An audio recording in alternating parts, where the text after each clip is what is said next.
Welcome to ശ്രീമാത്സ്. ഇന്ന് വിവിധ മത്സര പരീക്ഷകൾക്ക് ആവർത്തിച്ച് ചോദിക്കുന്ന PSCയുടെ കുറേ പ്രീവിയസ് ഇയർ ക്വസ്റ്റ്യൻസിൻ്റെ ക്ലാസ് വിശദമായി ചർച്ച ചെയ്ത് ക്ലാസ് എടുക്കാൻ ഉദ്ദേശിക്കുന്നു. നമുക്ക് ക്ലാസ്സിലേക്ക് കടക്കാം. സാധാരണ എപ്പോഴും റിപ്പീറ്റ് ചെയ്ത് ചോദിച്ച് കാണാറുള്ള ഒരു ചോദ്യമാണിത്. രണ്ട് സംഖ്യകളുടെ തുക 100ഉം അവ തമ്മിലുള്ള വ്യത്യാസം 30 ആയാൽ ഒന്നുകിൽ നമുക്ക് സംഖ്യകൾ ഏതെല്ലാം എന്ന് ചോദിക്കാം, അല്ലെങ്കിൽ അതിലെ ചെറിയ സംഖ്യ ഏത്, അല്ലെങ്കിൽ അതിൻ്റെ വലിയ സംഖ്യ ഏത്, അതിലെ വലിയ സംഖ്യ എന്ന് ചോദിക്കാം. അങ്ങനെയാണെങ്കിൽ വലിയ സംഖ്യ കാണാൻ ഈ 100ഉം 30ഉം കൂടി കൂട്ടിയിട്ട് 2 കൊണ്ട് ഹരിക്കുക. അതായത് 130/2 65 വരും. 65 വരും. ഇനി ചെറിയ സംഖ്യ ചോദിച്ചെങ്കിലോ, അവ തമ്മിലുള്ള വ്യത്യാസം കാണുക. ഇനി ചെറിയ സംഖ്യ ചോദിച്ചെങ്കിൽ അവ തമ്മിലുള്ള വ്യത്യാസം കണ്ടിട്ട് 2 കൊണ്ട് ഹരിച്ചാൽ മതി. 70/2 35. വലിയ സംഖ്യ 65. വലിയ സംഖ്യ കാണാൻ 2ഉം കൂടെ കൂട്ടി 2 കൊണ്ട് ഹരിക്കുക. ചെറിയ സംഖ്യ കാണാൻ 2ഉം തമ്മിലുള്ള വ്യത്യാസം കാണുക. 2ഉം തമ്മിൽ കുറച്ചിട്ട്, വലുതിന് ചെറുത് കുറച്ചിട്ട് 2 കൊണ്ട് ഹരിക്കുക. അതായത് വലിയ സംഖ്യ 65ഉം ചെറിയ സംഖ്യ 35ഉം വരും. സംഖ്യകൾ ഏത് എന്ന് ചോദിച്ചാൽ 65, 35. രണ്ട് സംഖ്യകളുടെ തുക 100ഉം അവ തമ്മിലുള്ള വ്യത്യാസം 30ഉം ആയാൽ സംഖ്യകൾ ഏതെല്ലാം എന്ന് ചോദിക്കുക. അപ്പോൾ സംഖ്യകൾ ഏതൊക്കെ? 65ഉം 35ഉം. വലിയ സംഖ്യ ഏതെന്ന് ചോദിച്ചാൽ 2ഉം കൂടെ കൂട്ടിയിട്ട് 2 കൊണ്ട് ഹരിക്കുക. ചെറിയ സംഖ്യ ഏതെന്ന് ചോദിച്ചാൽ 2ഉം തമ്മിലുള്ള വ്യത്യാസം കണ്ടിട്ട് 2 കൊണ്ട് ഹരിക്കുക. ആദ്യത്തെ n ഒറ്റ സംഖ്യകളുടെ തുക കാണാനുള്ള ഫോർമുല എന്ന് പറയുന്നത് n² ആണ്. ആദ്യത്തെ n ഒറ്റ സംഖ്യകളുടെ തുക കാണാനുള്ള ഫോർമുല പഠിക്കുക, n² ആണ്. ആദ്യത്തെ n ഇരട്ട സംഖ്യകളുടെ തുക കാണാനുള്ള ഫോർമുല n × n+1 ആണ്. 1 + 3 + 5 + etc. 11ൻ്റെ വില എത്ര എന്ന് ചോദിക്കും. നമുക്ക് എങ്ങനെ ചെയ്യാം? ഈ സംഖ്യകളുടെ പ്രത്യേകത എന്തുവാന്ന്? ഇത് ഒറ്റ സംഖ്യകളാണ്. അപ്പോൾ ഇതിലാകെ എത്ര ഒറ്റ സംഖ്യകളുണ്ടെന്നറിയാൻ വേണ്ടി ഈ 11ൻ്റെ കൂടെ ഇവിടെ ലാസ്റ്റ് നിന്നേക്കുന്നത് ഒറ്റ സംഖ്യയാണ്. ഈ 11ൻ്റെ കൂടെ ഒന്നും കൂടെ കൂട്ടുക, 12 വരെ ആകെ 6. അതിനെ എന്നിട്ട് പകുതി വെച്ച് ഹരിക്കുക. 12നെ പകുതി വെച്ച് ഹരിക്കുമ്പോൾ 12ൻ്റെ പകുതി എത്ര? 6. അപ്പോൾ എത്ര ഒറ്റ സംഖ്യകളുണ്ട്? 6 ഒറ്റ സംഖ്യകളുണ്ട്. എന്ന് പറയുന്നത് ഇവിടെ 6ആണ്. അപ്പോൾ n² കാണണം. 6² = 36. എത്ര ഒറ്റ സംഖ്യകളുണ്ട്? ഒറ്റ സംഖ്യകളുടെ എണ്ണം അറിയാൻ വേണ്ടി ഇത് 11ൻ്റെ കൂടെ ഒന്നും കൂടെ കൂട്ടിയിട്ട് 2 കൊണ്ട് ഹരിക്കുക. 12നെ 2 കൊണ്ട് ഹരിക്കുമ്പോൾ 6. അപ്പോൾ എത്ര ഒറ്റ സംഖ്യകളുണ്ട്? 6 ഒറ്റ സംഖ്യകളുണ്ട്. ഇവിടെ 1 + 3 + 5 + etc. 35. ഈ സംഖ്യയുടെ പ്രത്യേകത എന്ത്? ഇത് ഒറ്റ സംഖ്യകളാണ്. അപ്പോൾ എത്ര ഒറ്റ സംഖ്യകളുണ്ടെന്നറിയാൻ നമുക്ക് ഈ ഫോർമുല അപ്ലൈ ചെയ്യാൻ പറ്റും. അതിനെന്ത് ചെയ്യണം? ഈ 35ൻ്റെ കൂടെ ഒന്നും കൂടി കൂട്ടുക. അതായത് 36. അതിനെ 2 കൊണ്ട് ഹരിക്കുമ്പോൾ 18 കിട്ടും. അതായത് 18 ഒറ്റ സംഖ്യകളാണുള്ളത്. അപ്പോൾ നമുക്ക് 18ൻ്റെ സ്ക്വയർ കണ്ടാൽ മതി, n². അതായത് 324 കിട്ടും. ഇത് ഓർത്തിരിക്കുക, ഈ ഫോർമുല. n ഒറ്റ സംഖ്യകളുടെ തുക കാണാൻ n² എന്ന ഫോർമുല. ഇവിടെ 1 + 3 + 5 + etc. 11 ചോദിച്ചേക്കുന്നത്. അപ്പോൾ നമുക്ക് അറിയണമല്ലോ എത്ര ഒറ്റ സംഖ്യകളുണ്ടെന്നറിഞ്ഞാലല്ലേ n എത്രയെന്നറിഞ്ഞാലേ നമുക്ക് അതിൻ്റെ സ്ക്വയർ കാണാൻ പറ്റൂ. ഇതെന്ത് ചെയ്യണം? അതിനെ ഈ 11ൻ്റെ കൂടെ ഒന്നും കൂടെ കൂട്ടിയിട്ട് 2 കൊണ്ട് ഹരിക്കുക. 11 12/2 6. അപ്പോൾ ഇവിടെ എത്ര ഒറ്റ സംഖ്യകളുണ്ട്? 6. n എന്ന് പറയുന്നത് 6ആണ്. n², 6² 36 നമ്മുടെ ഉത്തരം. 1 + 3 + 5 + etc. 35. അപ്പോൾ ഈ 35ൻ്റെ കൂടെ ഒന്നും കൂടെ കൂട്ടുക. 36ൻ്റെ നേരെ പകുതി എടുക്കുക. അതായത് 18 ഒറ്റ സംഖ്യകളാണ്. 18ൻ്റെ സ്ക്വയർ.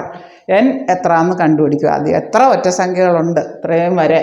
1, 3, 5 etc. എത്ര ഒറ്റ സംഖ്യ?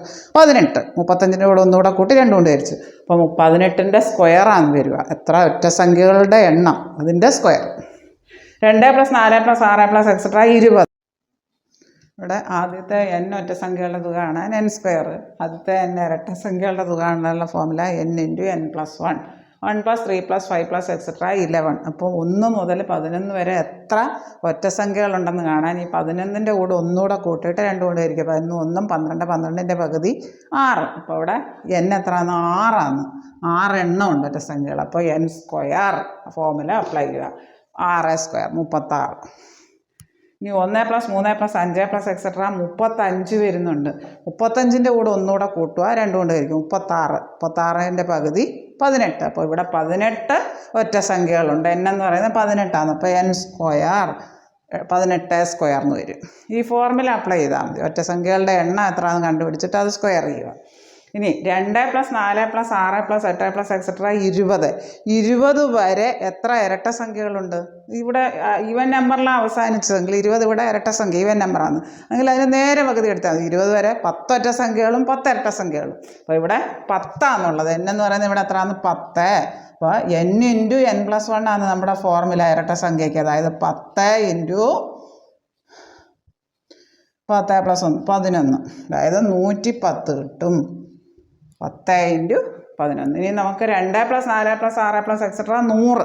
100ൻ്റെ നേരെ പകുതി എടുത്താൽ മതി. അതായത് 50 ഒറ്റ സംഖ്യകളും 50 ഇരട്ട സംഖ്യകളും ആണുള്ളത്. ഇവിടെ n എന്ന് പറയുന്നത് എത്ര? 50 ആണ്. എത്ര ഇരട്ട സംഖ്യകളുടെ തുകയാണ് ചോദിച്ചേക്കുന്നത്. 50 × 50 + 1. അതായത് 50 × 51. 2015 ജനുവരി 1 വ്യാഴാഴ്ച ആയാൽ 2019 ജനുവരി 1 ഏത് ദിവസം? അതായത് 1/1/2015 തന്നിട്ടുണ്ട്.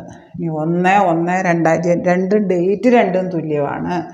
1/1/2019 ചോദിച്ചേക്കുന്നത്.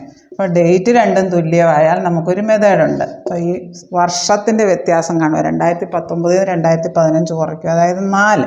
പിന്നെ ഇതിൻ്റെ ഇടയ്ക്ക് ഏതെങ്കിലും അതിവർഷം വരുന്നുണ്ടോ എന്ന് നോക്കുക. ഇതിൻ്റെ ഈ പറഞ്ഞ പീരീഡിൽ 2016 വരുന്നുണ്ട്, ഒരു അതിവർഷം വരുന്നുണ്ട്. ആ 4ൻ്റെ കൂടെ ഒരു അതിവർഷം ആയതുകൊണ്ട് 1 കൂട്ടുക, അതായത് 5 വരും. ഈ തന്ന വ്യാഴത്തിൻ്റെ കൂടെ 5ഉം കൂടെ കൂട്ടിയാൽ മതി.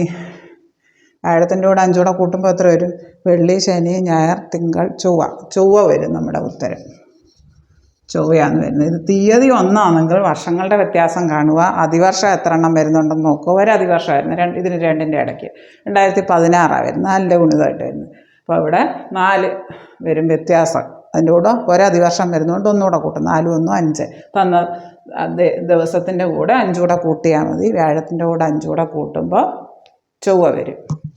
വെള്ളി, ശനി, ഞായർ, തിങ്കൾ, ചൊവ്വ. ഇനി 2013 കലണ്ടർ ആവർത്തിക്കുന്ന തൊട്ടടുത്ത വർഷം ഏത്? അങ്ങനെ ചോദിച്ച് കാണാറുണ്ട്. അല്ലെങ്കിൽ 2018 കലണ്ടർ ഉപയോഗിക്കാൻ പറ്റുന്ന തൊട്ടടുത്ത വർഷം. ആവർത്തിക്കുന്ന വർഷമെന്നോ ഉപയോഗിക്കാൻ പറ്റുന്ന അടുത്ത വർഷം ഏതെന്നോ.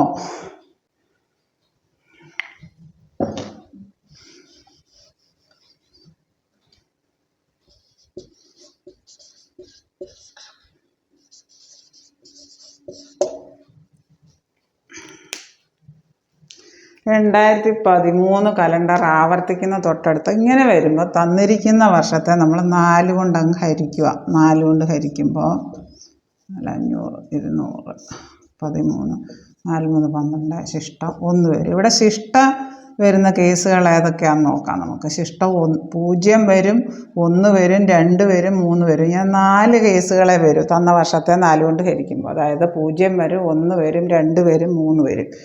ഈ ശിഷ്ടം 0 വന്നതെങ്കിൽ തന്ന വർഷത്തിൻ്റെ കൂടെ 28 കൂട്ടുക.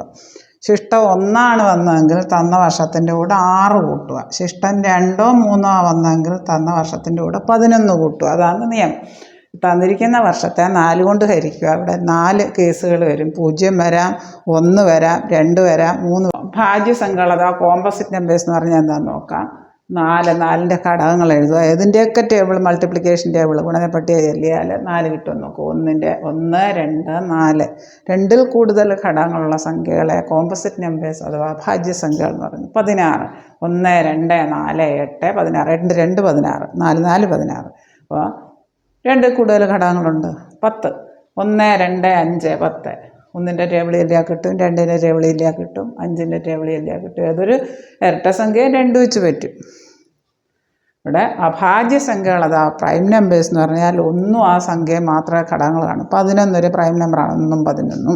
13 ഒരു പ്രൈം നമ്പറാണ്, 1 13. 2 1 2 ആണ് അതിൻ്റെ ഘടകങ്ങൾ. 3 1 3 ആണ്. 9 അഭാജ്യസംഖ്യയല്ല, കാരണം 1 1 3 9 3 അതിൻ്റെ ഘടകമാണല്ലോ. 2ൽ കൂടുതൽ ഘടകങ്ങൾ വന്നാൽ അതങ്ങ് ഭാജ്യസംഖ്യ ആയിപ്പോവും.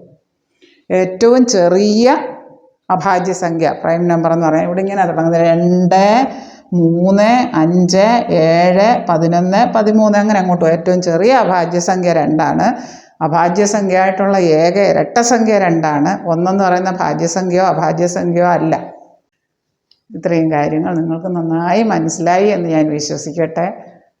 പ്രീവിയസ് ഇയർ ക്വസ്റ്റ്യൻസിൻ്റെ ലോങ് വീഡിയോസും ഷോർട്ട് വീഡിയോസും ശ്രീമാസിൽ അപ്ലോഡ് ചെയ്തിട്ടുണ്ട്. താഴെ കാണുന്ന ബെല്ലൈക്കൺ എനേബിൾ ചെയ്താൽ ഞാനിടുന്ന വീഡിയോസിൻ്റെ എല്ലാ നോട്ടിഫിക്കേഷൻസും നിങ്ങൾക്ക് ലഭിക്കുന്നതാണ്. ഈ വീഡിയോ നിങ്ങൾക്ക് ഇഷ്ടമായെങ്കിൽ ലൈക്ക് ചെയ്യുക, ഷെയർ ചെയ്യുക, സബ്സ്ക്രൈബ് ചെയ്യുക. സബ്സ്ക്രൈബ് ചെയ്യാൻ മറക്കല്ലേ. ഇത് നിങ്ങളുടെ എല്ലാ കൂട്ടുകാരിലേക്കും എത്തിക്കുക. പ്രീവിയസ് ഇയർ ക്വസ്റ്റ്യൻസ് കണ്ടിന്യൂസ് ആയിട്ട് പ്രാക്ടീസ് ചെയ്താൽ എക്സാം ഹാളിൽ ഒരു നല്ല രീതിയിൽ സ്പീഡിൽ കുറേ ടിപ്പുകളൊക്കെ പറയുന്നുണ്ട്. അതൊക്കെ മനസ്സിലാക്കിയിരുന്നാൽ ലെങ്തി ആയിട്ട് ചെയ്യാതെ സെക്കൻഡുകൾക്കുള്ളിൽ നമുക്ക് കണക്കുകൾ ചെയ്തു തീർക്കാൻ കഴിയും. കമ്പനി ബോർഡ് LGSന് 20 മാർക്കിൻ്റെയാണ് മാത്സ് ആൻഡ് മെൻ്റൽ എബിലിറ്റി.